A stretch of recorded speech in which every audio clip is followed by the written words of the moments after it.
కాబట్టి ఎక్కువగా యాక్సిడెంట్ల కేసులు ఏముంటాయో కాబట్టి మనం అందరం కూడా ఇలా సిఐ గారు చెప్పినట్టుగా డాక్టర్లను కాదు కాబట్టి కానీ ఇంకొక మనిషికి సహాయం చేయాలి అనే మనసు మనకుంటే ఖచ్చితంగా మనం చేయొచ్చు. ఆ చేయడం ఇదే. ఇంకొక మనిషికి సహాయం చెయ్యాలి అని మీకు అందరికి, ఎందుకంటే ఎవరికైనా అబ్బాయి గుంట్లో బాగోకపోతే మీరంతా వెంటనే గ్రామంలోనే లేకపోతే ఊళ్ళో తిరుగుతారు.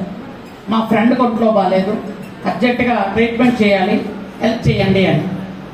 చాలా మంది తిరుగుతున్నారా లేదా? ఎందుకు అంటే మీ ఫ్రెండ్ బతికించుకోవాలి అని. యాక్చువల్గా మీకు అవసరం లేదు, వాళ్ళ పేరెంట్స్ చూసుకోవచ్చు, కానీ ఫ్రెండ్గా మీరు వెళ్తుంటారు. ఇది కూడా అంతే. ఇక్కడ కనిపించిన ఫ్రెండ్ అయి ఉండొచ్చు, అక్కడ కనిపించిన ఫ్రెండ్ అయి ఉండొచ్చు. ప్రతి వాళ్ళకి, ఎందుకంటే చిన్న వయసులోనే కొంతమందికి ఏ తప్పు చేయకుండా కిడ్నీలు 2 పోతాయి. అది ఏంటో వాళ్ళకి ఆ శాపం తెలియదు. కొంతమందికి హార్ట్ ఫెయిల్ అవుతుంది చాలా చిన్న వయసులో. కాబట్టి అట్లాంటి వాళ్ళకి మనం